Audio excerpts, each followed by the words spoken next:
Bien, chicos, vamos a comenzar con el seminario, la práctica en aula. Por favor, ¿quiénes van a presentar el día de hoy?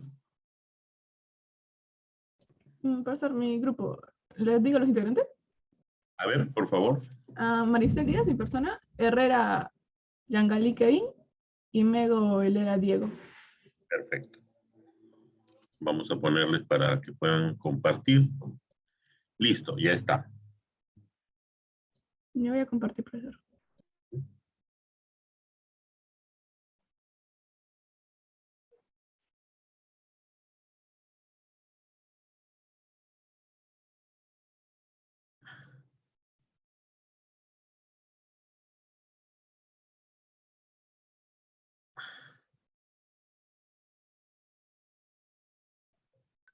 Ya, buenos días, profesor, buenos días, compañeros. El día de hoy le vamos a exponer acerca de la reparación y cicatrización. Los integrantes somos Mego Helera, el que les habla, Herrera y Maristel. Siguiente, por favor. Acá tenemos el índice y ahorita vamos a empezar con la introducción, que por ejemplo la reparación de tejidos. Esta es una respuesta a la lesión tisular y constituye un esfuerzo por mantener la estructura y funcionamiento normal del cuerpo. También se puede tomar la regeneración en la que las células lesionadas son reemplazadas con células del mismo tipo, a veces sin dejar rastro residual de la lesión anterior, o puede tomar la forma de restitución por tejido conjuntivo dejando una cicatriz permanente. Como vemos a la derecha, esa sería la forma de cicatrización. Tanto la generación como la reparación por restitución de tejido conjuntivo están determinadas por mecanismos similares, como por ejemplo las que van a ser mencionadas más adelante, que son la migración, proliferación y diferenciación celular, así como la interacción con la MEC. Siguiente. Acá tenemos lo que es la regeneración tisular. La regeneración tisular nos habla de que los órganos y tejidos corporales están compuestos por dos tipos de estructura, que son el parénquima y el estroma. Y se refiere lo que es los tejidos parenquimentosos, son los que contienen las células funcionales de un cuerpo, de una parte corporal o de un órgano. Y lo que es el estroma, los tejidos del estroma están conformados por tejidos conjuntivos de soporte, como los vasos sanguíneos, fibras nerviosas, la MEC. También, por ejemplo, la regeneración tisular implica la restitución del tejido lesionado con células del mismo tipo, dejando una escasa o nula evidencia de esta lesión. Y la capacidad de la regeneración tiene mucho que ver con el tipo de tejido y tipo celular. Por ejemplo, tenemos tipo de células corporales que se dividen en tres tipos, según la capacidad que tienen para regenerarse, que son las lábiles, las estables y las permanentes. Lo que son las lábiles son aquellas que siguen dividiéndose y multiplicándose durante toda la vida, a fin de restituir las células que se destruyen de manera continua. Y lo que son las células estables son las que dejan de dividirse cuando cesa el crecimiento. Sin embargo, hay algunas oportunidades en las que estas pueden regenerarse cuando se les presenta un problema, por ejemplo, con el estímulo apropiado y por lo tanto pueden reconstituir el tejido original. Y lo que es las células permanentes son las que no pueden sufrir división mitótica. En estas la reparación se vería una formación de cicatriz y la lesión sería reversible. Siguiente, por favor. Acá tenemos la reparación con tejido fibroso. Pues cuando es una lesión intensa o persistente, con el daño de estas células parenquimatosas como las de la MEC, la reparación no puede lograrse tan solo con una regeneración. Asimismo, la reparación ocurre mediante restitución con tejido conjuntivo, un proceso que implica la generación de tejido de granulación y la formación de cicatriz. Por ejemplo, acá tenemos que el tejido de granulación es un tejido conjuntivo húmedo de color rojo brillante que contiene capilares de forma creciente, fibroblastos en proliferación y células inflamatorias residuales. El desarrollo de este tipo de granulación implica el crecimiento de capilares nuevos, llamándose a este proceso una angiogénesis, la fibrogénesis, la involucración y la involución, hacia la formación de tejido cicatricial. La angiogénesis, por ejemplo, esta es un proceso en el que se ayuda a la generación y el brote de vasos sanguíneos nuevos a partir de vasos preexistentes. en lo que es la fibrinogénesis, como les mencioné, y acá está en un punto, este supone la llegada de los fibroblastos activados que secretan componentes de la MEC, como la fibronectina, el ácido hialurónico, proteoglucanos y colágeno. Por ejemplo, la fibronectina y el ácido hialurónico son los primeros que aparecen en la herida de cicatrización. Los proteoglucanos ya aparecen después. Y esto debido a que son hidrófilos, contribuyen a un aspecto edematoso de la herida, para luego darse la síntesis del colágeno, contribuyendo a formar un tejido cicatricial. La formación de cicatriz depende mucho de la estructura de los vasos nuevos y de la MEC del tejido de granulación.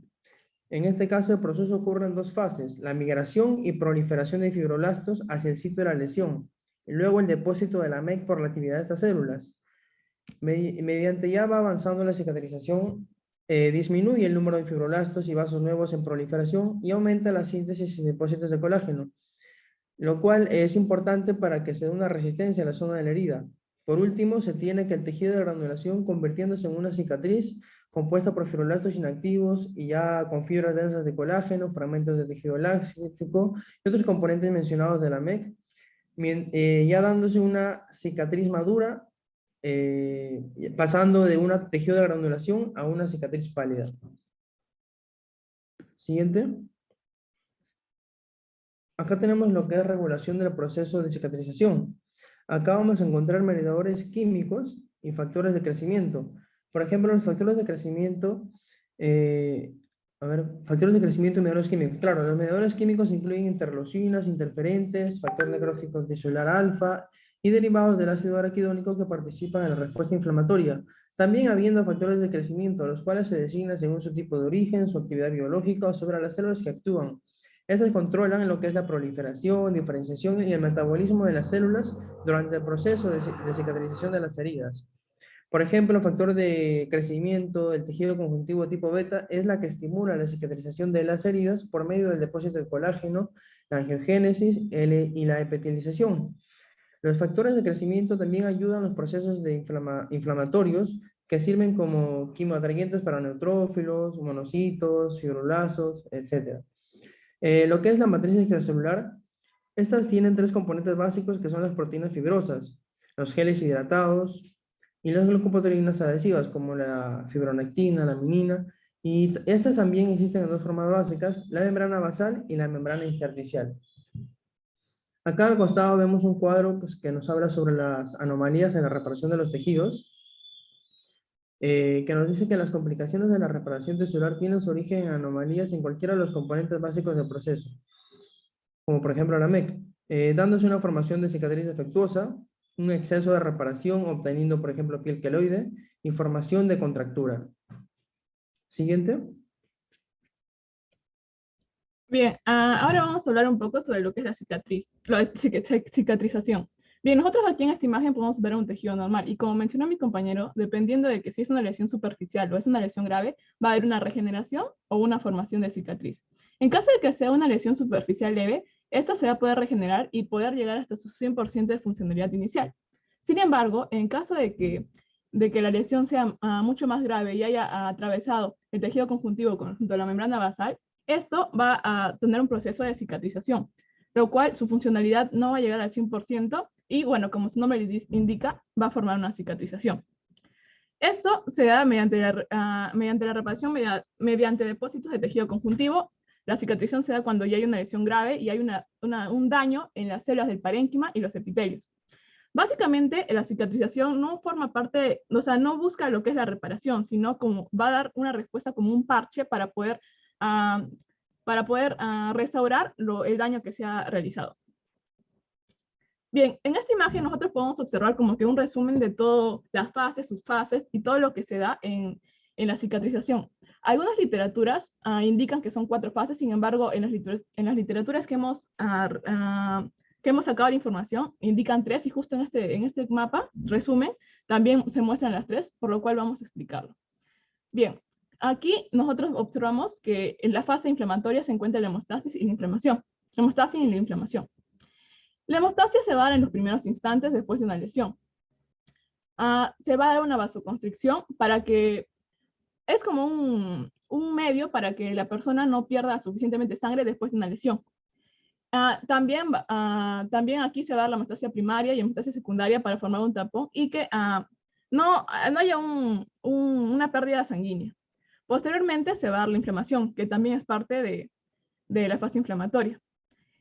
Aquí va a entrar a topar lo que son las células del sistema inmune, como ya mencionamos en teoría. Primero va a venir la llegada de neutrófilos, y luego de esta van a llegar los monocitos y se van a convertir en macrófagos. Bien, posteriormente estas dos subetapas van a estar dentro de la fase inflamatoria. Posteriormente viene lo que es la granulación, en el cual se va a dar la angiogénesis y también va a existir la llegada de los primeros fibroblastos. Los fibroblastos van a formar un papel muy importante en lo que es esta etapa de cicatrización. Después de la granulación viene la epitelización. En esta etapa van a venir los queratinocitos. Estos vienen por su parte básicamente, y básicamente se puede decir que se da en el 5º día. Sin embargo, tenemos que tener en cuenta que la duración, o por ejemplo, aquí nosotros podemos observar que los 3 días, 3 días, 7 días, 3 semanas. Este tiempo, entre comillas, no es fijo, ya que el tiempo va a variar dependiendo de la persona o algunos factores que van a influir en el tiempo que va a durar toda esta etapa de cicatrización, como ya mi compañero va a mencionar más adelante. Así que estos tiempos no son, se puede decir, certeros, sino, o sea, es como un promedio, pero varía dependiendo de la persona y también varía dependiendo de la gravedad de la lesión. Bien, nos quedamos en la epitelización, donde van a venir los queratinocitos. Posterior a esta va a venir lo que es la fibroplasia, en el cual va a aumentar el número de fibroblastos, lo cual va a ser una etapa muy importante para lo que es la cicatrización. Viene la contracción y finalmente la maduración. En la maduración lo que va a pasar es que las fibras de colágeno, básicamente que están en forma horizontal, van a intentar volverse vertical para crear una mucho mayor fuerza. Y con esto, con respecto a la fuerza, es que nosotros podemos observar aquí en la parte de abajo, donde dice fuerza tensil 99% y fuerza tensil en esta parte de 30%. Básicamente lo que quiere explicar aquí es que en la maduración es donde va a regenerarse la fuerza en su mayoría. Sin embargo, vemos 99% porque cuando ya hay una lesión que va a dar origen a una cicatrización, nunca se va a recuperar el 100% de la fuerza o el 100% de la funcionalidad. Por eso es que solo puede llegar a un 99% o hasta menos. También esto va a depender mucho de que si la cicatrización va a ser de un corte limpio, por ejemplo, o de una lesión que no es regular. Dependiendo de eso también va a variar qué tanta de la fuerza o de la funcionalidad va a recuperarse. Sin embargo, en todos estos procesos de la inflamación y la proliferación, la fuerza tensil solo viene a ser del 30%, para que posteriormente en la maduración vaya a aumentar esa fuerza. Y en la parte de aquí nosotros podemos observar básicamente lo que es la matriz y lo que predomina en cada una de estas etapas. En las 2 primeras etapas vemos cómo la fibronectina y el colágeno tipo 3 se dan en mayor medida. Sin embargo, cuando ya avanza todo este proceso de la cicatrización, vemos cómo el colágeno tipo 1 va a ir en aumento, mientras que los demás van a disminuir, llegando así en su mayoría en la maduración y en la proliferación el colágeno tipo 1. Bueno, básicamente esto vendría a ser un resumen de toda la cicatrización. Sin embargo, vamos a explicar las fases posteriormente y cuáles son los factores de crecimiento que se involucran en cada uno de estos. Bien, tenemos 3 fases según la literatura que hemos sacado. Básicamente es una etapa inflamatoria, una etapa proliferativa y una etapa de remodelación. En lo que es la fase proliferativa, esto va a comenzar el momento de la lesión. Cuando tú te lesionas, va a empezar de por sí esta fase. Y va a empezar con la formación de un coágulo, que es el que observamos aquí.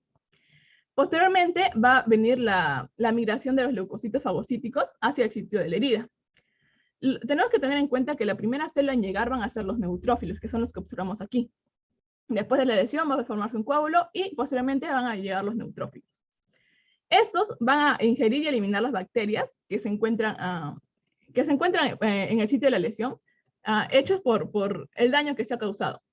Después de 24 horas, a los neutrófilos, a las células que ya existen aquí, se les va a unir los macrófagos, que van a seguir ingiriendo y desempeñando un papel muy importante en lo que vendría a ser los factores de crecimiento para la proliferación, que es la siguiente etapa. Bien, básicamente eso vendría a ser lo que consiste en lo que es la inflamación. Y posteriormente viene lo que es la proliferación. En esta etapa, los procesos, la célula que va a formar un papel muy importante en lo que es la proliferación va a ser los fibroblastos, que es lo que observamos aquí en gran cantidad. Esta célula básicamente es la más importante de este proceso. Es una célula del tejido conjuntivo que va a sintetizar y secretar colágeno, los protoglucanos y las glucoproteínas que van a ser necesarias para una buena cicatrización de la lesión.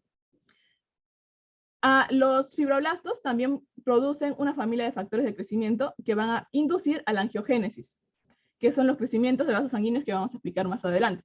Básicamente, el fibroblasto va a secretar colágeno, protoglucanos, glucoproteínas, y va a ser como va a producir, se puede decir, factores de crecimiento que van a ayudar a uno de esos procesos de la cicatrización, que es la formación de vasos sanguíneos. Bien, y finalmente viene lo que es la etapa de remodelación. Esta básicamente es la tercera etapa y se puede dar después de 3 semanas. Se puede decir que la remodelación, bueno, al menos en la literatura decía que es de 3 semanas a 6 semanas, a 6 meses, disculpe. Sin embargo, esta puede ampliarse dependiendo de factores propios de la persona y también dependiendo de la lesión que sea.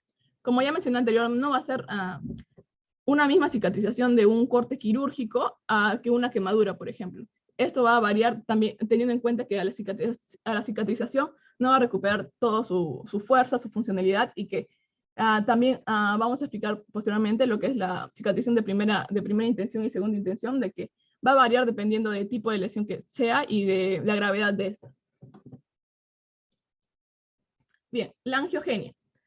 La angiogenia prácticamente es ese proceso de desarrollo de nuevos vasos a partir de los ya existentes. Esta angiogenia va a ser parte fundamental de la primera etapa, ya que en la lesión, va a perderse estos vasos. Sin embargo, tienen que restaurarse para una buena cicatrización, ya que la restauración de la vascularidad va a dar la llegada prácticamente de oxígeno y factores que van a ayudar a la vialidad del tejido.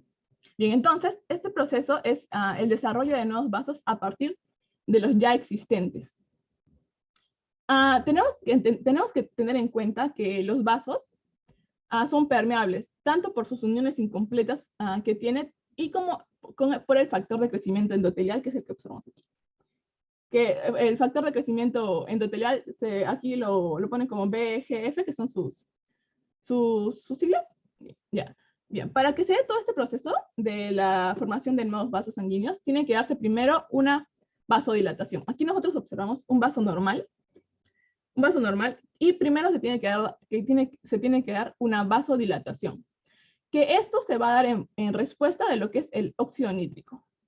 Cuando pasa esto, también otro proceso que se tiene que dar es que tiene que aumentar lo que es la permeabilidad, y esto se va a dar eso va a ser inducido por el factor de crecimiento endotelial que observamos aquí. Bien, una vez ya se vasodilató y ya aumentó su permeabilidad, lo que va a pasar es un separamiento de lo que son los periocitos. Y finalmente también se va a degradar lo que es la membrana basal para permitir la formación de brotes vasculares. Posteriormente se va a la migración de células endoteliares hacia el área de la lesión. Ya se va a dar, claro, la migración de células endoteliares hacia el área de la lesión, y esto también va a estar va a estar a cargo de lo que es el factor de crecimiento endotelial vascular, que es el VEGF. Bien. Se va a dar también proliferación de células endoteliales, que va a estar básicamente regulado por el factor de crecimiento de fibroblastos. Se va a dar una remodelación de los tubos capilares, y también aquí viene a tallar lo que es, y que cumple un papel fundamental, que es la angiopoietina 1 y 2. Esta angiopoietina 1 y 2 son factores, van a estar relacionados a todo este proceso y los van a apoyar. Sin embargo, aquí también entra a tallar otros factores de crecimiento, como es el factor de crecimiento derivado de paraquetas y el factor de crecimiento transformante beta, que básicamente van a intervenir en darle un proceso de estabilización.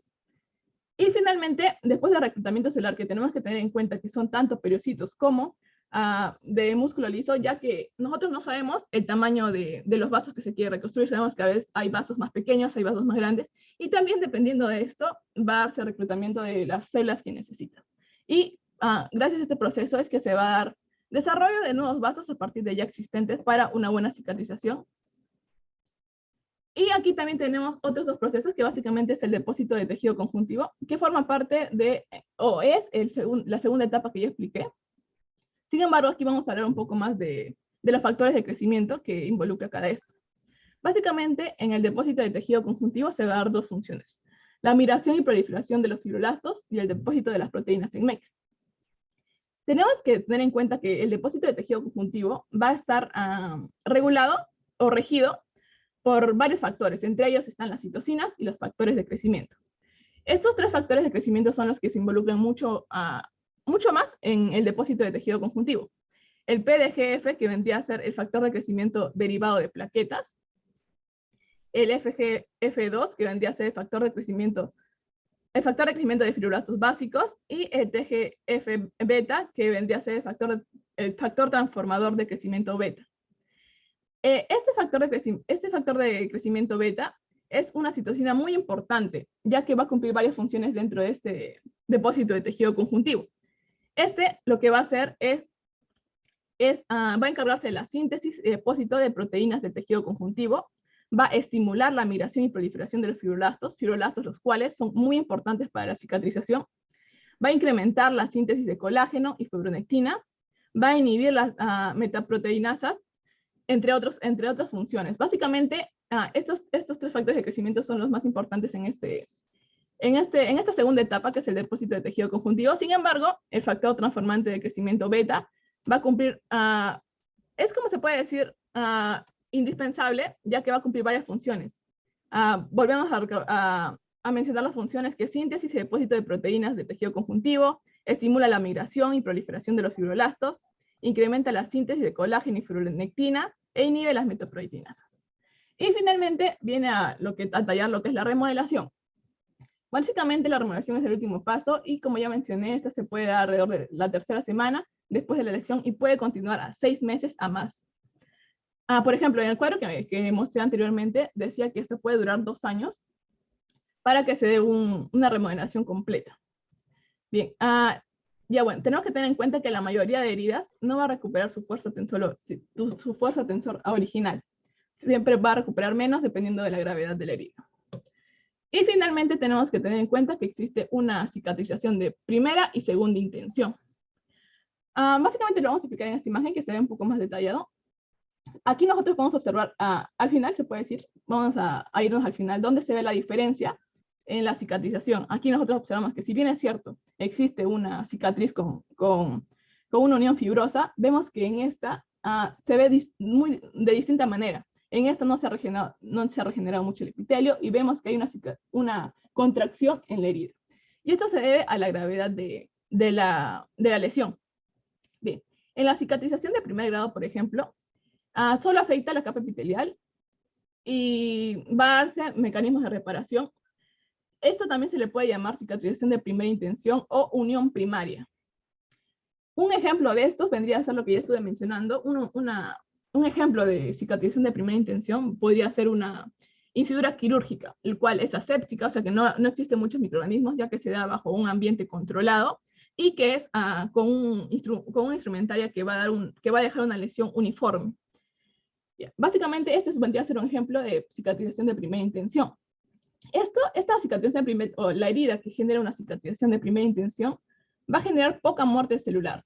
Los pasos básicamente vendrían a ser la inflamación, proliferación de células epiteliales y maduración de cicatriz de tejido conjuntivo, porque a pesar de que es una cicatrización de primera intención, tenemos que tener en cuenta que existe un daño del tejido para que se pueda dar la cicatriz. Bien, esta va a tener una rápida coagulación. Básicamente en 24 horas se va a observar neutrófilos en el borde de la lesión. Al tercer día podemos observar macrófagos y tejido granular, que es el que observamos aquí, de tercer a 7 días. A las semanas vamos a observar una acumulación constante de colágeno y proliferación de los fibroblastos. Y bueno, al mes ya vamos a observar la cicatriz, que va a estar formada de lo que es el tejido conjuntivo. Bien. Pero ahora vamos a hablar sobre la cicatrización de segunda intención. Y básicamente a la vista nosotros podemos observar la diferencia que existe entre esta lesión y la lesión que observamos en la segunda intención. Vemos que es mucho más grande, que no es tan uniforme, entre otros. Esta cicatrización de segunda intención va a ser mucho más extensa cuando las heridas son más grandes, como por ejemplo, los abscesos, úlceras o una necrosis isquémica. El proceso va a recombinar regeneración con cicatrización. Esta, bueno, básicamente va a tener una reacción inflamatoria mucho más intensa. Va a tener una reacción inflamatoria mucho más intensa, la herida va a generar una pérdida extensa de tejido y un coágulo mayor de fibrina por consecuente. En la zona lesionada va a haber mucho más exudado y residuos necróticos, por el mismo hecho de que una lesión mucho más grande es mucho más difícil de controlar, ya que sabemos que en todo lugar hay microorganismos que pueden dificultar mucho este proceso de cicatrización y va a haber más tejido de granulación. Tenemos que tener en cuenta que para que se dé una cicatrización de segunda intención, al principio se va a formar una matriz provisional que va a contener fibrina, plasma, fibronectina y colágeno tipo 3. Pero a las 2 semanas esto va a cambiar a otra matriz. Y por eso básicamente se llama de segunda intención. Bien, a las 2 semanas esto va a cambiar a otra matriz compuesta por, en su mayoría, colágeno 1. Y esto es lo que se va a convertir en una cicatriz avascular. Y bueno, también vemos que esta cicatriz de segunda intención va a dejar como que más rasgos, se puede decir, ya que no se da ya que la misma cicatrización va a ser diferente a la de primera intención. Vemos que existe mucho más daño y una contracción de la herida por el mismo hecho de que se ha perdido una gran cantidad de tejido en este tipo de heridas. Y básicamente en este cuadro, no sé si se observa bien porque creo que se ve un poco borroso, pero nosotros podemos observar aquí factores de crecimiento y citocinas que van a formar parte de lo que es la regeneración y la curación de las heridas. Existe una gran cantidad de factores de crecimiento. Básicamente, por ejemplo, el que hemos mencionado en estos procesos que se ha dado en la cicatrización es el factor de crecimiento derivado de plaquetas, el factor transformante beta, que básicamente, por ejemplo, el factor de crecimiento transformante beta, que como mencionamos, era fundamental para la segunda etapa de la cicatrización, lo va a formar las plaquetas, o su origen va a ser en las plaquetas, linfocitos T, macrófagos, células endoteliales, y va a tener una importancia, o sus funciones van a ser, por ejemplo, a lo que es la angiogénesis, que vendría a ser lo que ya mencioné, que son la formación de vasos nuevos a partir de ya existentes, va a ayudar a la proliferación de queratinocitos, va a regular, y entre otros. Sin embargo, también existen otros factores de crecimiento, como el factor de crecimiento epidérmico, el factor de crecimiento transformante alfa, el factor de crecimiento de hepatocitos, que bien, si bien es cierto, nosotros sabemos que el hígado es un órgano que se regenera. Por ende, también hay un factor de crecimiento que estimula esta regeneración y que también forma un papel muy importante. También tenemos factor de crecimiento de células endoteliales vasculares, que también hemos mencionado cuando hemos hablado de angiogénesis, que es el que básicamente va a dar el crecimiento de la vasodilatación de lo que son los vasos ya existentes para formar unos nuevos. Existe también factor de crecimiento de fibroblastos, entre otros, que cada uno tiene su origen y funcionalidad diferente. Sin embargo, todos estos van a ayudar a que se dé una regeneración o una cicatrización de la manera correcta.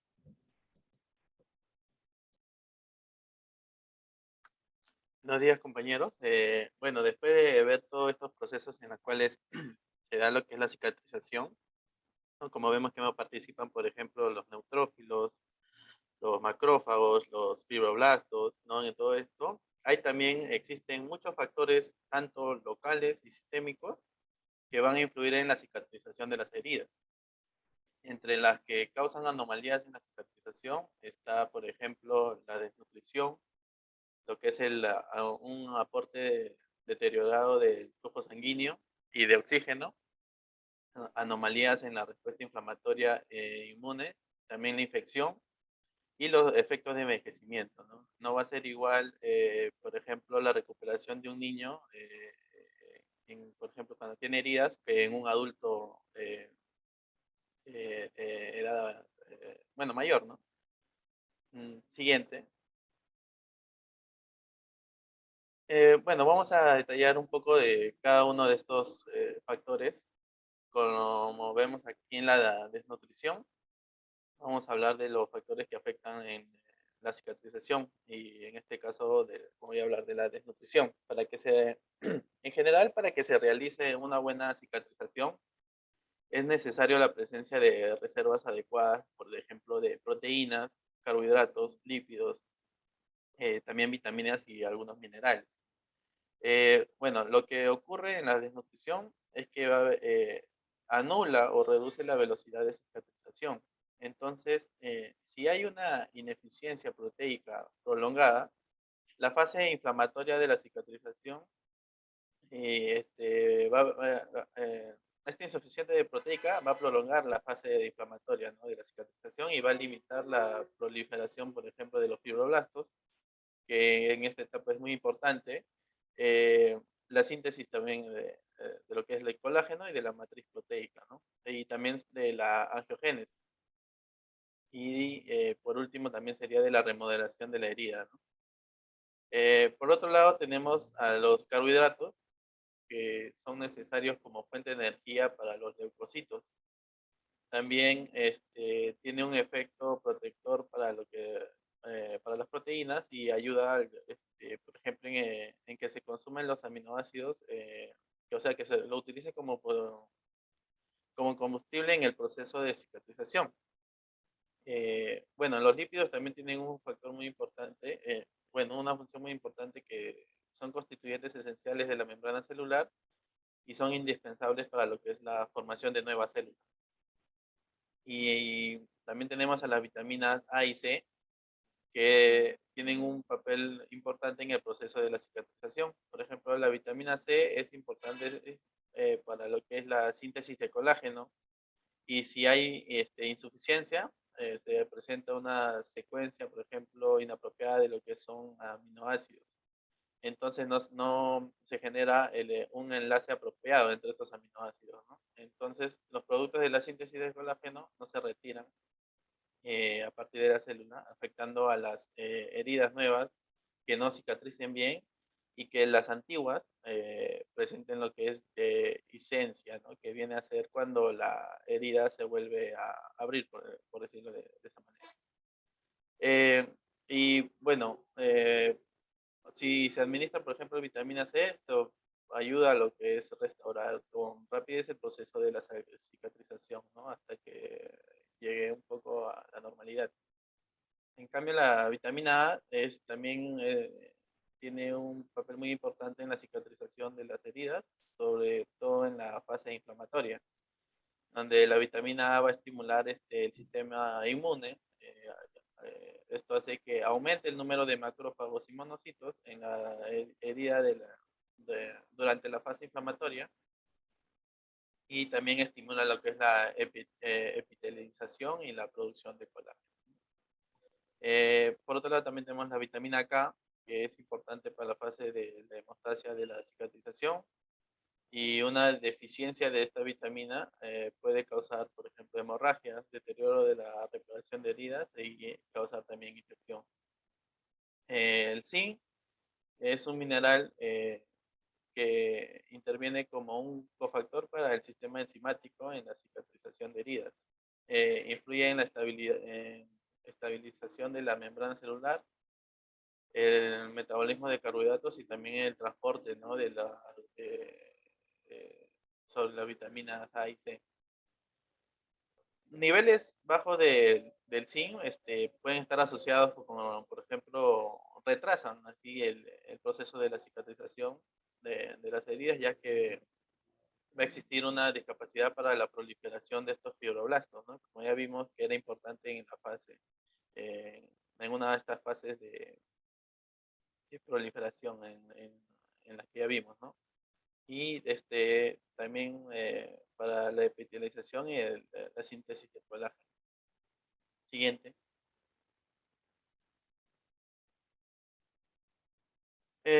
Bueno, como factor también está el flujo sanguíneo y la provisión de oxígeno.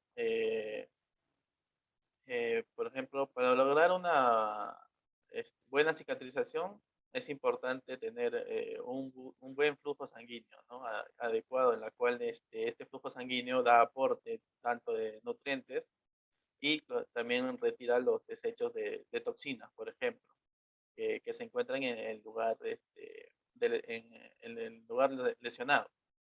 Entonces, la cicatrización puede estar comprometida por el flujo sanguíneo insuficiente, por las condiciones de la herida, por ejemplo, en lo que es un edema, o también en enfermedades arteriales y en lo que son patologías venosas, ¿no? Que causan una cicatrización deficiente, ¿no? Por ejemplo, en el traumatismo también hay por ejemplo, una disminución del volumen sanguíneo que induce, ¿no?, a la reducción de este flujo hacia los tejidos lesionados, así perjudica así la formación de la cicatrización. Por otro lado, el oxígeno es muy importante también, ya que se requiere para la síntesis de colágeno. Entonces, una disminución del oxígeno impide la cicatrización de las heridas, ya que disminuye el crecimiento de los fibroblastos y la producción de colágeno, y también en la afegénesis, ¿no?, que viene a ser la formación de nuevos vasos sanguíneos. Las heridas, por ejemplo, en el tejido isquémico, van a desarrollar infección con mayor frecuencia que las que se ubican en tejidos bien vascularizados, ¿no? Esto se da porque va a haber no hay un buen flujo sanguíneo, ¿no?, en el lugar de la lesión. Siguiente. Bueno, acá tanto los mecanismos inflamatorios e inmunitarios participan en lo que es la cicatrización de heridas.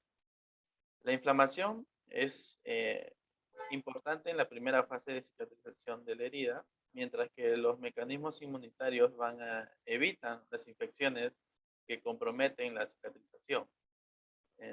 Estas afecciones que alteran las funciones inflamatorias inmunitarias están, por ejemplo, las alteraciones de la función fagocítica. También tenemos lo que son la diabetes, ¿no? Y hay padecimientos fagocíticos que se dividen en que pueden ser extrínsecos o intrínsecos. Los extrínsecos son los que reducen el número total de células fagocíticas, y también alteran la atracción de células fagocíticas hacia el lugar de la lesión, ¿no?, hacia la herida. O también pueden interferir con la endocitosis por ejemplo, de la bacteria y los agentes extraños que realizan las células fagocíticas, ¿no? O también pueden suprimir lo que son el número de fagocitos. Ahora, los defectos fagocíticos intrínsecos van a derivar de carencias de la vía metabólica, ¿no?, que estas a cuales se ven con las alteraciones que incluyen enfermedades granulomatosas crónicas. También puede ser enfermedades hereditarias, donde hay también, como ya mencioné, la diabetes, ¿no?, personas con diabetes mellitus que presentan heridas, no responden bien a los métodos tradicionales, ¿no?, para su tratamiento, debido a que estas personas tienen concentraciones elevadas de glucosa en sangre, ¿no? Esto hace que haya un retraso en la cicatrización de las heridas y complicaciones como infecciones prolongadas, ¿no? En estos pacientes con diabetes, si sufren, por ejemplo, un tipo de herida, la herida puede durar hasta meses en poderse curar, ¿no? Primero se hace lo que tiene que bajar la glucosa del paciente y luego ya ver cómo reacciona la herida, ¿no? Porque no es el mismo procedimiento que una persona normal, es un poco más, es más lenta el proceso de cicatrización. Es lo mismo que hay, por ejemplo, cuando la hiperglucemia hace que haya una disminución en las funciones quimiotácticas, ¿no? Como las fagocíticas, por ejemplo, también en la enfermedad de vasos sanguíneos pequeños. Si hay enfermedades en los vasos sanguíneos pequeños que son frecuentes, como por ejemplo también en personas diabéticas, esto va a comprometer a las células inflamatorias, ¿no? Compromete a la provisión de células inflamatorias y del oxígeno y también de nutrientes que lleva la sangre al lugar de la herida. Entonces un poco hace más complicado en este caso a estos pacientes. Siguiente. infección y efecto de la edad sobre la cicatrización de la herida.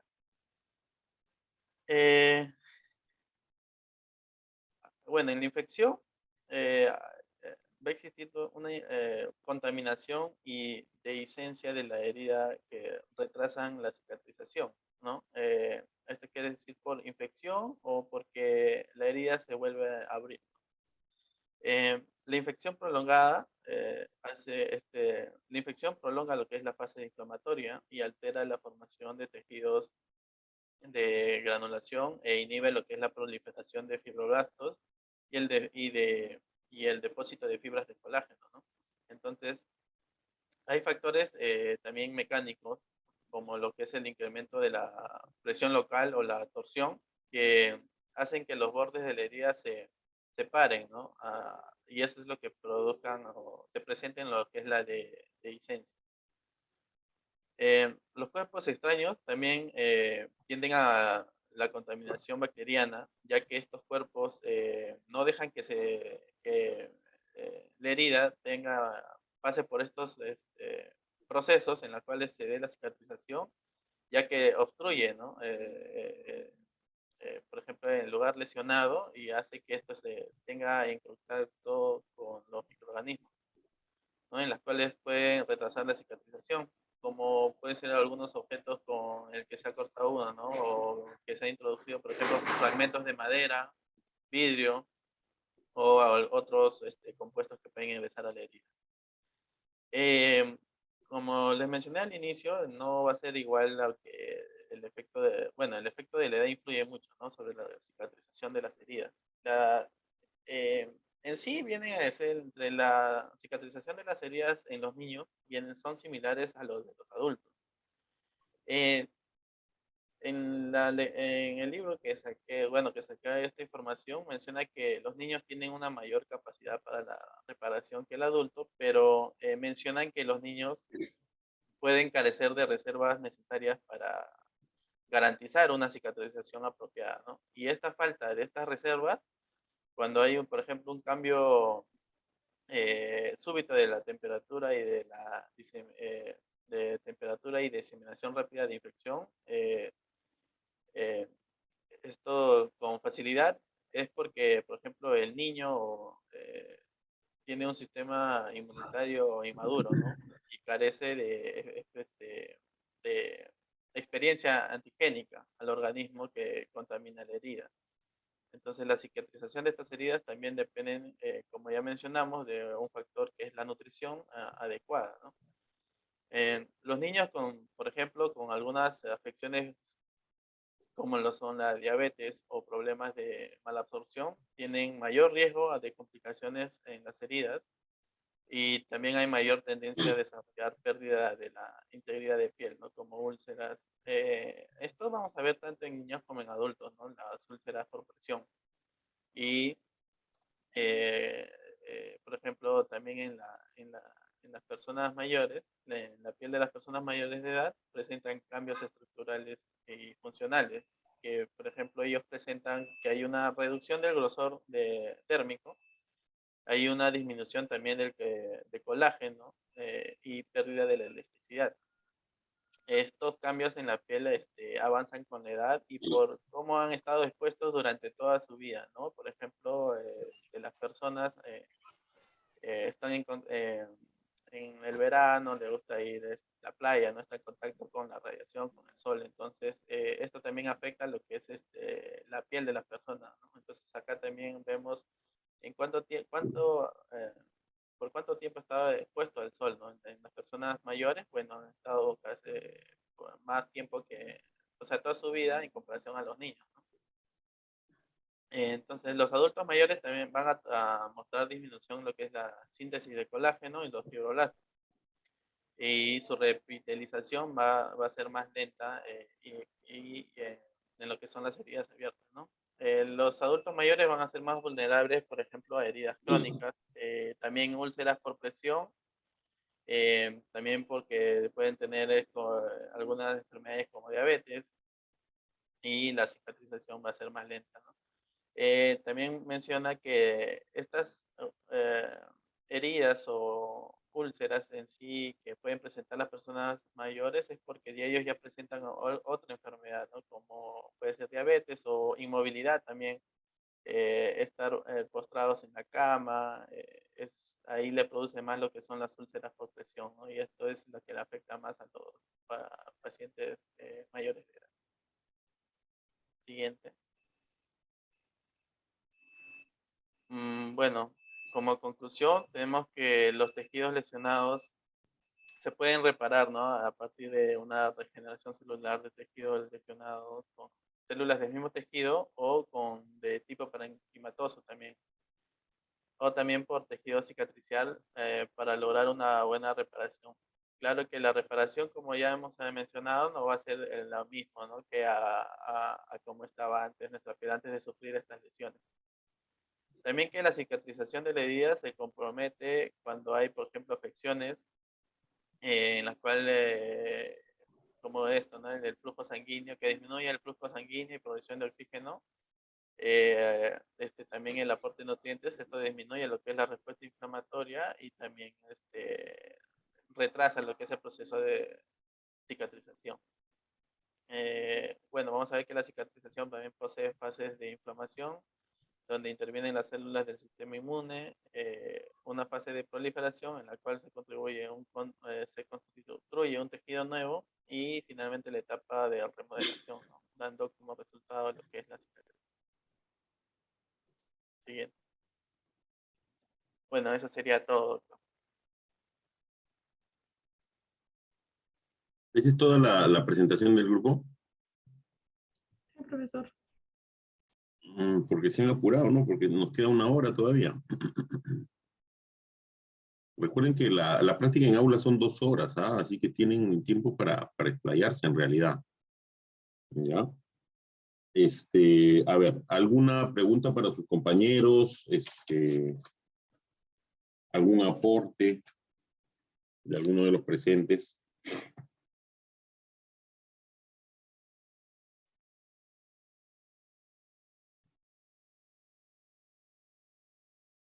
Ya, enciendan sus cámaras quienes les tocó presentar hoy día, por favor.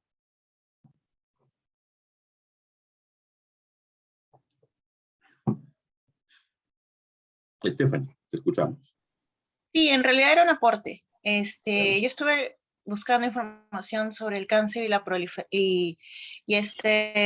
la cicatrización, pero encontré otro aporte que también me pareció interesante, ¿no? Que investigaba el papel de la molécula HMGB1, que es un tipo de promotor asociado al daño, y básicamente inducía la iniciación de los tumores en la piel. Y bueno, esta molécula secretaba el tejido, o sea, lo que hacía era activar el sistema inmunológico, pero a la vez inducía a esta tumoración, ¿no?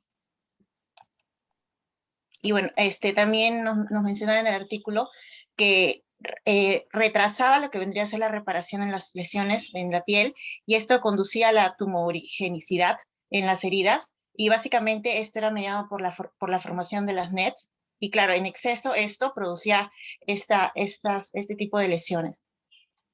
Y que una inhibición en lo que vendría a ser esta molécula y también una anti-NET ayudaría en el caso de pacientes diabéticos, ¿no? En los que estas cicatrizaciones no se llegan a dar de manera adecuada.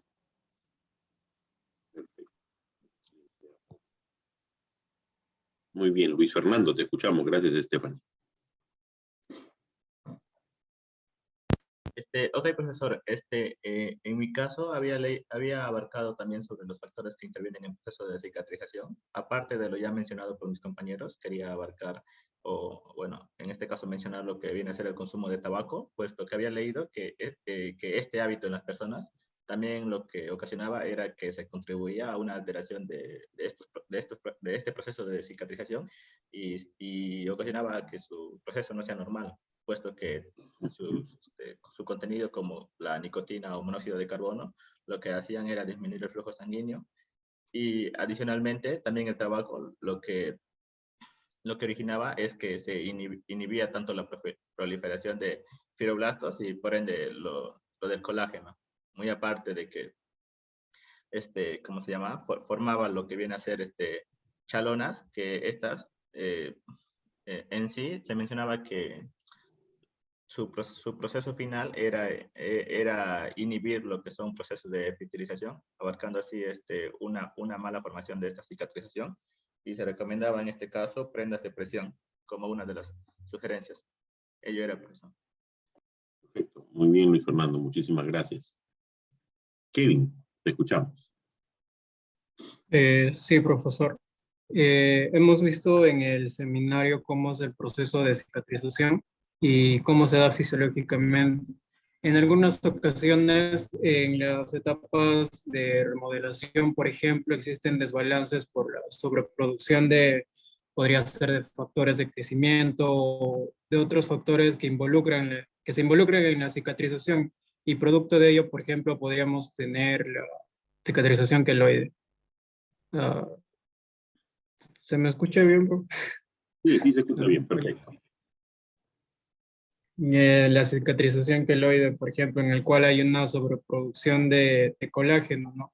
Producto posiblemente de un desbalance en factores de crecimiento o los factores involucrados en la cicatrización que provocan precisamente ese aumento, y que la cicatrización se extienda más allá de la zona de injuria principalmente que se dio en primera instancia. Así es un tipo de cicatrización anormal, ¿no? Efectivamente. Y que lo hemos visto justo en el conversatorio también anteriormente, ¿no? Muchas gracias, Kevin. Ariana. Sí, doctor, como lo mencionó mi compañera, yo leí sobre los diabéticos que no tienen una buena cicatrización, y leí sobre qué factores podrían ayudarlos a mejorarla, ¿no? Y leí que se podía incluir en su dieta diaria alimentos de hoja verde, por lo que tienen un índice glucémico bajo. También consumir alimentos con zinc, como lo explicó el compañero, porque ayudan a una mejora de cicatrización. Y disminuir en lo que es el consumo de carbohidratos, ya que si se consumen mucho, va a hacer que aumenten los niveles de glucosa y se va a impedir una cicatrización más efectiva. Efectivamente. ¿Y hay has leído algún otro factor que disminuye o no promueve la cicatrización en los diabéticos? Pues eso es lo que le iba a preguntar a los chicos del grupo, si tenían algún detalle adicional. Solo leí de esos tres. Ya, perfecto. De otra manera lo vamos a aclarar ahora. Muchas gracias, Ariana. Adriana. Sí, doctor.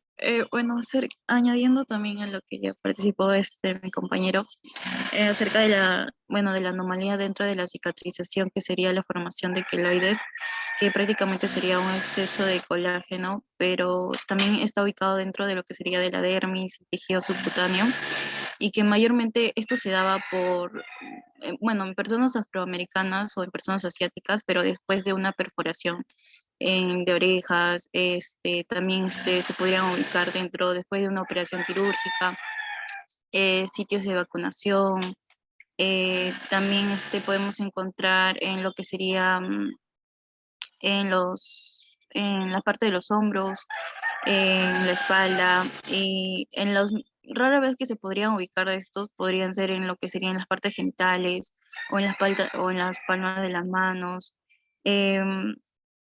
Y por otro lado también prácticamente dentro de un caso clínico justamente que se había visualizado, eh, por ejemplo, después de una perforación auricular, justamente estos anomalías de queloides podrían crecer en su crecimiento y extenderse más, ¿no? Y para que evite como un tratamiento a esto podría ser los antibióticos, y dentro de ello pues estaría partícipe de lo que sería más que todo el antibiótico de tipo amoxicilina con ácido clavulánico. Eso es lo que encontré, doctor. Limitar la infección y de esa manera limitar el proceso inflamatorio también, ¿no? Muchas gracias, Adriana. Valeria. Sí, profesor. Algo más que hay que resaltar, y esto más en el ámbito médico, es que, por ejemplo, lo que es la desnutrición, que también va a afectar en gran parte a lo que es esta inflamación, cicatrización, tiene prevalencia en, ¿cómo decirlo?, en los ambientes hospitalarios, ya que, o sea, por los mismos problemas que tienen, entre otras cosas, los mismos enfermos no se alimentan bien y esto hace que se tenga que prestar vital atención por parte del personal sanitario hacia ellos. Es decir, que este paciente con desnutrición va a tener una peor evolución clínica a comparación de un paciente que no lo tiene, ¿no? Y esto se puede notar también en lo que son los porcentajes, ya que mayores problemas tienen los que sufren esa desnutrición que los que no, y tienen mayor estancia hospitalaria también. Efectivamente, se prolonga innecesariamente muchas veces la estancia hospitalaria y eso es algo que complica mucho más la evolución del paciente, ¿no? Muchísimas gracias, Valeria. María Jimena. Sí, profesor, ¿se me escucha? Perfecto. Sí, yo quería agregar con lo de los pacientes diabéticos, lo que he mencionado. Bueno, primero de que, o sea, de manera general, el paciente diabético siempre se lo conoce como también un paciente inmunosuprimido, ¿no? Por lo que, o sea, empezando por ahí ya tendría un proceso de cicatrización un poquito más lento o no del todo eficiente, ¿no? Comparándolo con una persona que no tiene diabetes. Pero también me parece que en los diabéticos vemos, por ejemplo, una menor capacidad de liberación tanto de citocinas, que como hemos visto es bastante importante para como que esta comunicación entre las células del sistema inmune, y aparte también hay una menor capacidad de liberación de los factores de crecimiento, lo que va a hacer aún más ineficiente la repitalización que se necesita en la cicatrización, ¿no? Y también había visto que en los pacientes diabéticos puede haber, o bueno, hay normalmente lo de la microangiopatía diabética, que es como que cuando, o sea, y esto hace que los vasos no puedan cumplir su función adecuada, que es el de transporte de sangre, ¿no? O sea, hay como que una obstrucción de estos vasos. Entonces, yo creo que eso también podría afectar el momento de cicatrizar las heridas, ya que no podría haber una angiogénesis adecuada, que hemos visto que es como de los primeros pasos de la cicatrización, y aparte que tampoco se podrían transportar de manera adecuada las citocinas, los factores de crecimiento y eso. Efectivamente, un detalle muy importante en el diabético es precisamente algo que yo resalté al inicio de la teoría, ¿no? La vascularización que se necesita para los procesos inflamatorios y obviamente para los procesos de reparación. El paciente diabético es un paciente que tiene lesión vascular. La glucotoxicidad por los niveles elevados persistentes de glucosa va a llevar a tener daño endotelial persistente. Ese daño endotelial va a originar aterosclerosis y eso va a disminuir la llegada de sangre por vía macroangiopática, es decir, lesión de las arterias más grandes hacia los tejidos, y también por vía microangiopática va a dañar las arterias que se encargan de irrigar los terminales nerviosos. Entonces el paciente pierde sensibilidad.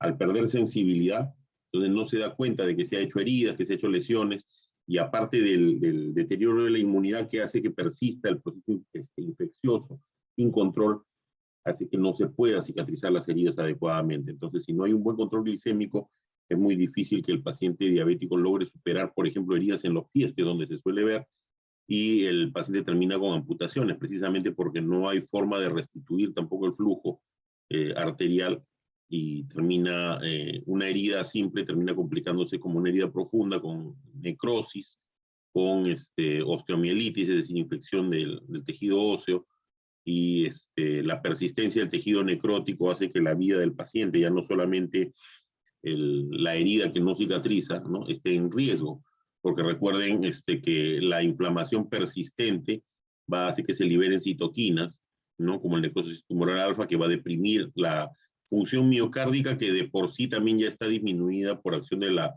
glucotoxicidad, ¿no? Y la lipotoxicidad que se presenta en los pacientes diabéticos. Muy bien, muchísimas gracias, María Jimena. ¿Algún otro aporte, alguna pregunta de repente para sus compañeros del grupo?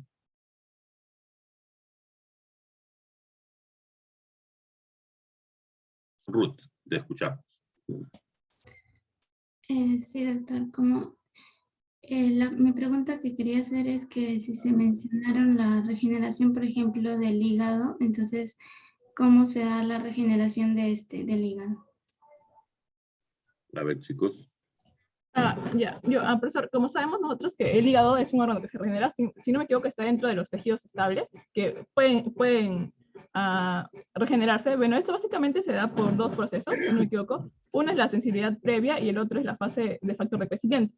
En la primera etapa, lo que pasa es que van a estimular lo que es la interleuquina 6, si no me equivoco. Sí, la interleuquina 6, en las células de Kupffer. Y esto básicamente va a hacer que hay una producción de este tipo de células. Y en la otra etapa, que es la fase de factores de crecimiento, ahí va a haber factores de crecimiento como el HGF, que es el que mencionamos, y el TGH-alfa, que va a hacer que la producción de este tipo de células sea mucho. Y también va a haber una etapa en la cual las fases, por ejemplo, de la fase G0 va a pasar al G1 para que posteriormente sea la replicación y así el hígado se vaya regenerando. Muy bien, Maristel.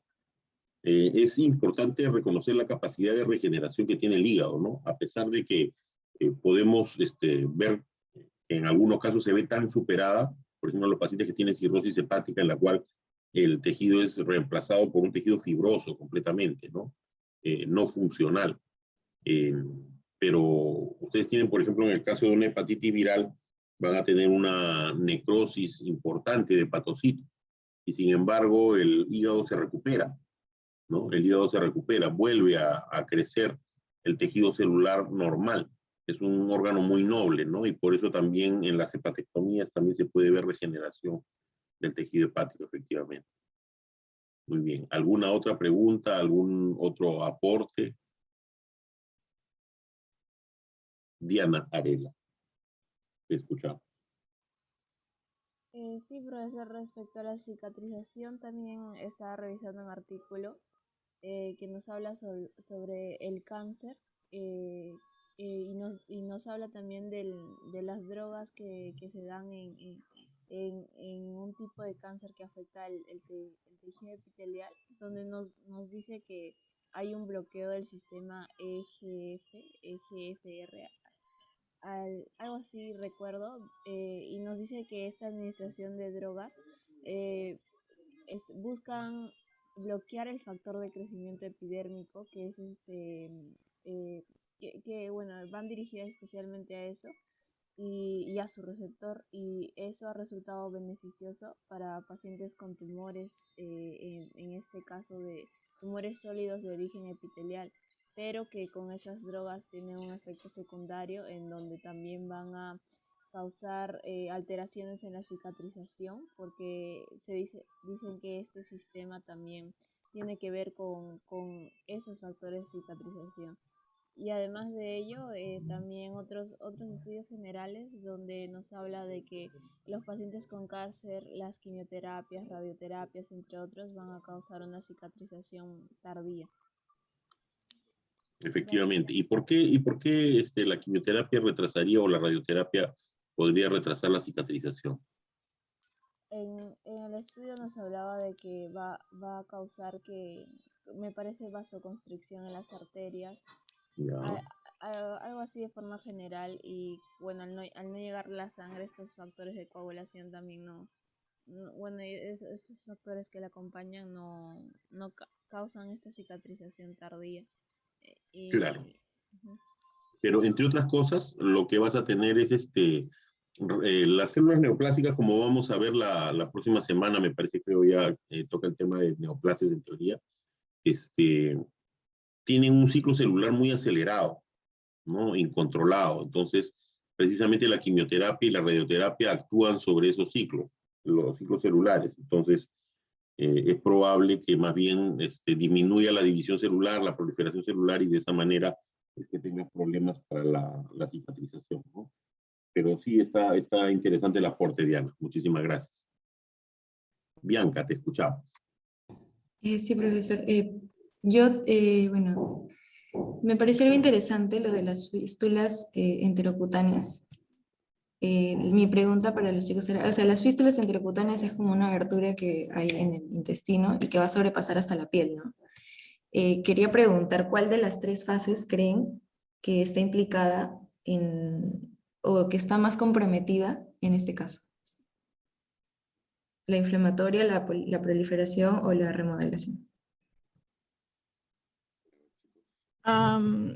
Yo diría, bueno, o sea, no, o sea, con los conocimientos que básicamente tengo, yo podría decir de que yo creo que es en la fase de la proliferación, tal vez porque, como ya mencionó, es como que, bueno, al menos en la patología vemos como no, o sea, no sé cómo mencionarlo, pero una hendidura o una invaginación, lo cual fácilmente podría, en la proliferación va a haber la acumulación de colágeno bueno, por medio de los fibroblastos. Yo creo que si en esta etapa hay una falla, fácilmente podría generar esta patología o esta alteración. ¿Has revisado algo, Bianca? Profesor, yo creo que tal vez puede estar relacionado con la etapa de la inflamación, más que nada porque como se está saliendo el contenido del intestino, entonces está también, la herida se está contaminando. Entonces yo creo que sería más comprometido por ese lado. En realidad, en las fístulas hay un proceso inflamatorio persistente, ¿no? Que finalmente se organiza como un tejido fibroso que mantiene la comunicación. Entonces hay de las dos fases. No se puede cerrar porque precisamente la comunicación es persistente. No, porque si el tejido cicatricial, el tejido fibroso cerrara ambos extremos, que comunican dos estructuras que normalmente no están comunicadas, entonces se cerraría fácilmente, pero no es así. Más bien lo que hace es crear una comunicación persistente. Entonces, en base precisamente al proceso inflamatorio también persistente, ¿no? Serían las dos fases, en todo caso, las que estarían afectadas, ¿no? Moisés. Te escuchamos. Sí, doctor. Bueno, con referente a las cicatrizaciones, bueno, de ahí Jonathan, que lo estoy bypassando hace rato. Había correlacionado los tres tipos de cicatrizaciones, ¿no? Por ejemplo, las que yo veo un poquito sube tu volumen, Moisés, disculpa. ¿Ahí me escucha, doctor? Ahora sí. Ah, ya, perdón. Ya, bueno, había visto los tipos de cicatrizaciones, ¿no? Y lo que me llamó la atención también era que en una cicatrización normal, la cual cicatriza de manera normal, o sea, sin dejar mucha marca, había la respuesta anormal de las TGF de tipo alfa, ¿no? Que eran los factores de crecimiento transformador de tipo alfa, había en la parte de la cicatrización normal, pero mientras que en la cicatrización hipertrófica había una respuesta anormal de los TG alfa, perdón, de los TG alfa 1. Y también por parte de la cicatriz queloide no había una intervención de los TG. Entonces, acá sería una especie de daño en los mecanismos apoptóticos, ¿no? Y es por eso que tendría que ver con la diferencia, ¿no? de sus formas, ya que sabemos que la hipertrófica tiene una forma bien definida, y en cambio que la queloide se sale de sus formas y es más predominante, ¿no? Más voluptuosa, por así decirlo. Perfecto. Muchísimas gracias por tu aporte también, Moisés. Jonathan, te escuchamos. Sí, doctor. Bueno, como mis compañeros mencionaron, bueno, quería hacer un aporte, como ellos mencionaron acerca de la inflamación, los procesos que van a ocurrir como la inflamación aguda y crónica. Yo me preguntaba un poco más acerca del choque séptico, donde usted estaba leyendo, mencionaba que, claro, esto, la etiología del choque séptico no va a ser más que nada por bacterias de la familia Staphylococcus y también hongos, y yo me preguntaba cómo es que estas bacterias no pueden ser más que nada eliminadas, pero sí pueden causar un fallo sistémico general. Y mencionaban en un artículo que justamente estas bacterias más que nada eran gram negativas y que tenían endotoxinas que se unían a unas proteínas fijadoras lipopolisacáridos, conocidas como LPS, que se encontraban justamente en las membranas de células mononucleares como son los linfocitos y monocitos. Y lo que ocasionaba esto era que estas células mononucleares producían abundantes mediadores inflamatorios como las interleucinas, interferones mencionaban, que justamente producían un daño a nivel de las células endoteliales. Y esto provocaba dos mecanismos, que eran el aumento de la permeabilidad y el aumento de la vasodilatación. Y esto en conjunto, en otro artículo mencionaba que producía justamente un consumo excesivo de oxígeno. También mencionaba una hipoperfusión hipoperfusión tisular y una disminución del aporte que en conjunto provocaba una disfunción del tejido. Y eso es lo que producía el fallo sistémico en general. Excelente también, Jonathan. Efectivamente, es un cuadro muy difícil de manejar, realmente el del shock séptico. No, tiene una elevadísima mortalidad, ¿no? Intenta, por ejemplo, se ha intentado interferir con la función de las citoquinas, pero las citoquinas tienen, como ustedes ya saben, diferentes propiedades, ¿no? Pleiotrópicas, actúan sobre diferentes tipos celulares, diferentes células pueden producir múltiples citoquinas, entonces es muy difícil bloquear el efecto de la citoquina sobre la hemodinamia. Lo único que hacemos es tratar de manejar el tema del tono vascular y la contractilidad cardíaca, pero muchas veces el efecto de la citoquina suele ser tan intenso que nos resulta muy, muy difícil controlarlo, ¿no? Por eso la elevada mortalidad de esos pacientes. Bien, ¿algún otro aporte, alguna otra contribución?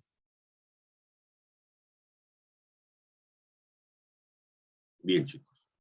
A ver, tenemos en el chat. Sí, disminuye también la acción del sistema inmune. También disminuye la acción del sistema inmune. Hay evasión inmune por parte de las bacterias muchas veces que también mantiene los focos infecciosos y el impacto sobre el sistema, la homeostasis hemodinámica, ¿no? Bien, chicos. Entonces, si no hay más aportes, no hay más que tratar. Recuerden, los grupos que siguen tienen, para hacerlo con calma, para hacer con detalle, introducción, inclusive, en un grupo hicieron una cosa bien simpática que fue, hicieron un Kahoot al final con los tópicos principales del tema que estaban presentando. Entonces, tómense su tiempo, hagan bonito las cosas. La presentación ha estado bien, ¿no? Ha estado bien. Ya, también los aportes, que todo los he anotado para poder anotarlos en las participaciones semanales. Ya, pero tómenlo con calma. Tenemos suficiente tiempo como para tratar los temas, los siguientes grupos. Ya, tienen acceso ya a toda la documentación para la sesión de simulación, ¿no es cierto? Sí, los 3 artículos de apendicitis. Después hay... La doctora Constantino nos envió un mensaje que ya envió a los delegados. A ver. La rúbrica y las pautas, la pauta para el alumno. ¿Sí? ¿Les han hecho llegar todo esto los delegados? Sí, perfecto. Bien. Sí, en el grupo general lo mandaron. Perfecto. Entonces hay que tener bien leídos todos esos documentos para que sepan cómo participar. Lean bien los artículos de apendicitis para que puedan participar en la resolución del caso que se les va a presentar. Hay que ser muy interactivos ahí. Stephanie. Doctor, disculpe que cambie de tema. No sé si podría revisar la asistencia del 5 y del 12 de este mes en el horario de práctica, porque me parece como falta.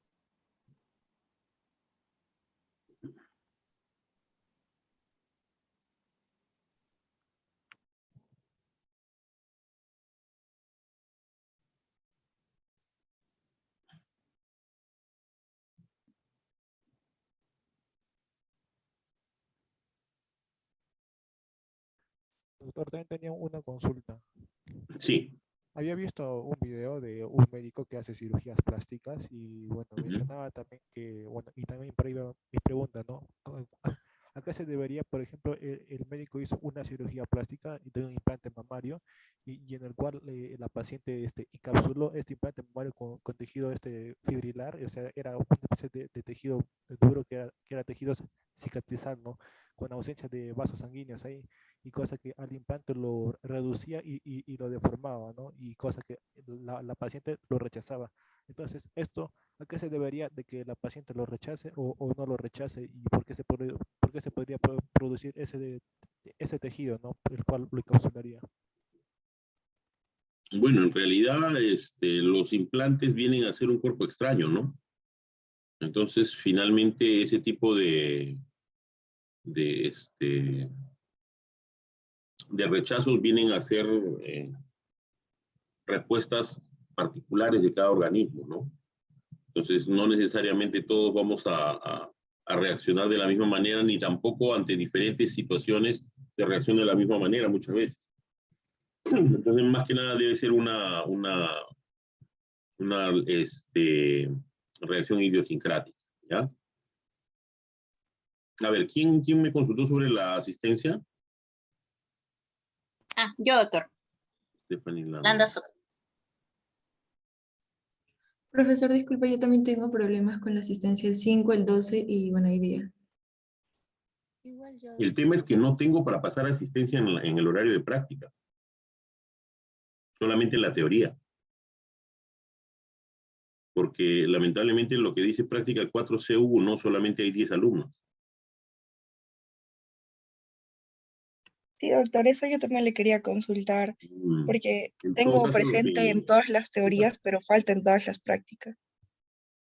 pero no tengo para pasar la asistencia. Voy a consultarlo con la doctora Constantino, ¿ya? Para ver cómo hacer, porque como les digo, no me figura para pasar asistencia a la práctica. Yo imaginaba que se estaba considerando la misma de la teoría, porque en práctica solamente aparecen 10 alumnos.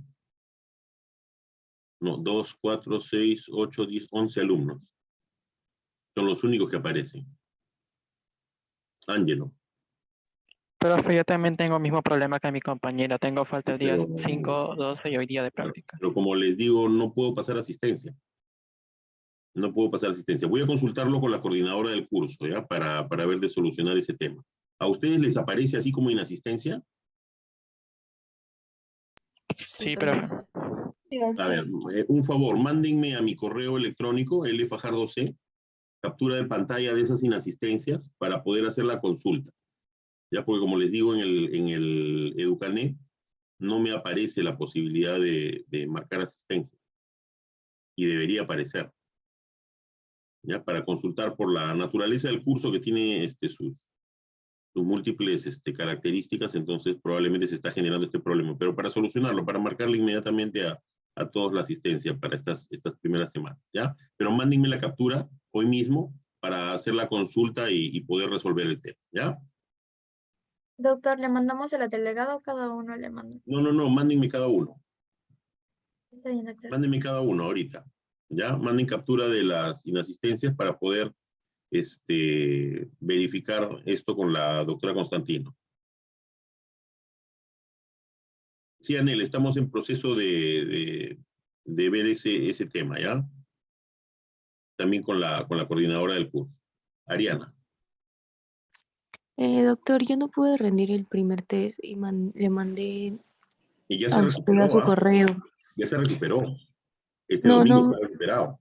no me apareció en la plataforma y tampoco estaba en la lista de la coordinadora. Solo los que estaban en su lista podían darlo. Yo le mandé a usted a su correo, pero no tuve respuesta. Ya, reenvíame la situación, sino para resolverlo yo y mandarle de ahí la nota, ¿ya? Doctor, disculpe, yo tuve el mismo inconveniente. Le mandé por su correo con todas las evidencias, con video y fotos, esa vez, y no tuve respuesta. Y también Ya, el día domingo. mándenme nuevamente el correo, ¿ya? Mándenme el correo. Profesor, disculpa, ¿mejor nos podría mandar su correo por el chat, por favor? lfajardo.c. lfajardo.c. lfajardo.c@cientifica.edu.p.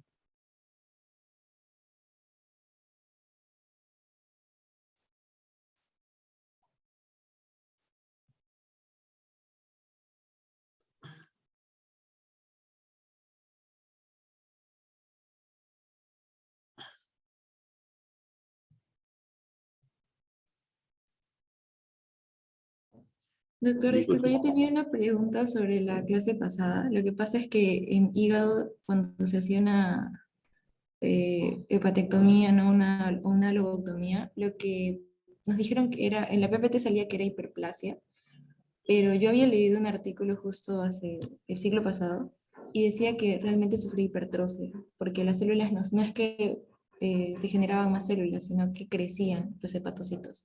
Entonces tenía esa duda. La respuesta está en el Port o en el Robbins, creo que es.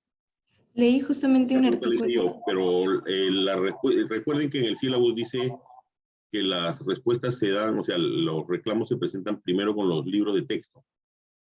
Entonces, para estar completamente seguro al momento de hacer la pregunta, esta fue tomada de uno de los libros de texto.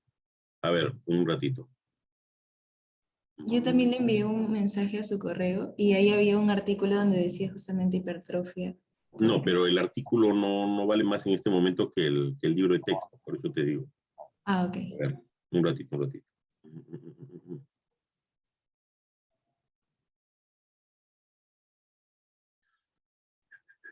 Creo que fue en uno de los libros de patología de Robbins.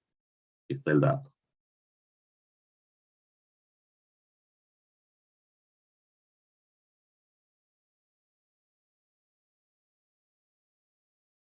Porque cuando tú tienes una hepatectomía, lo que tiene que haber es este aumento del número de células para regenerar.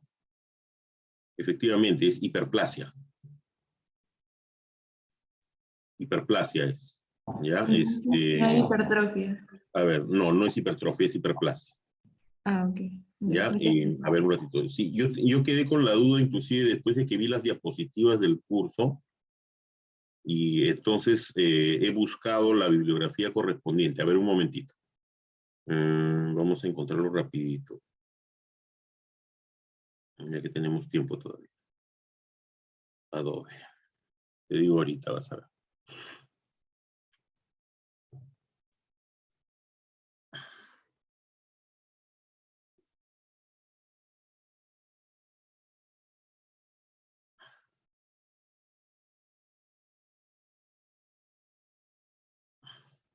A ver, vamos a ver el port rápidamente primero.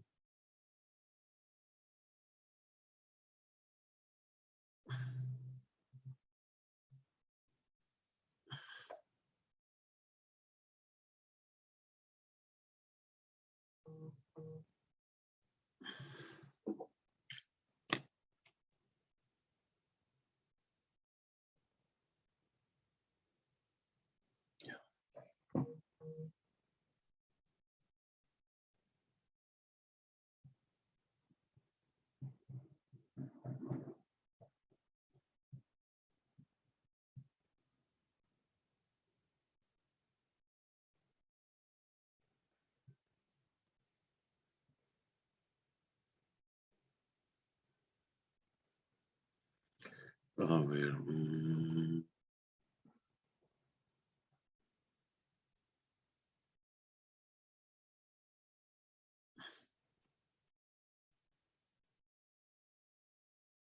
La pregunta era por el bocio, ¿no?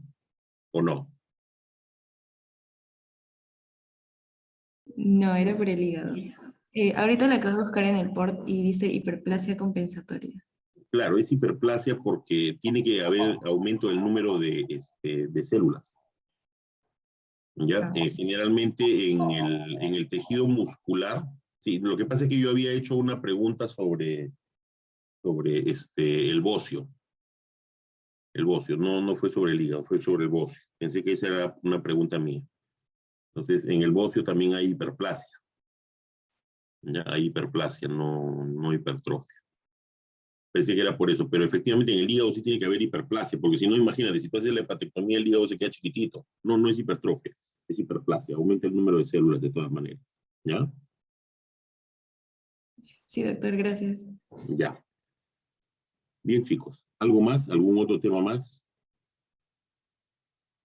Voy a enviar la información y las consultas hoy mismo para la doctora Constantino, ¿ya? Para darles la respuesta. Estaba pendiente también de Anel, ¿no?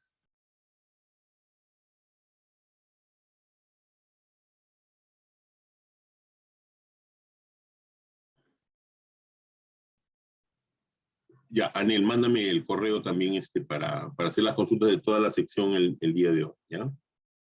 Cosa que les respondo lo más pronto posible también.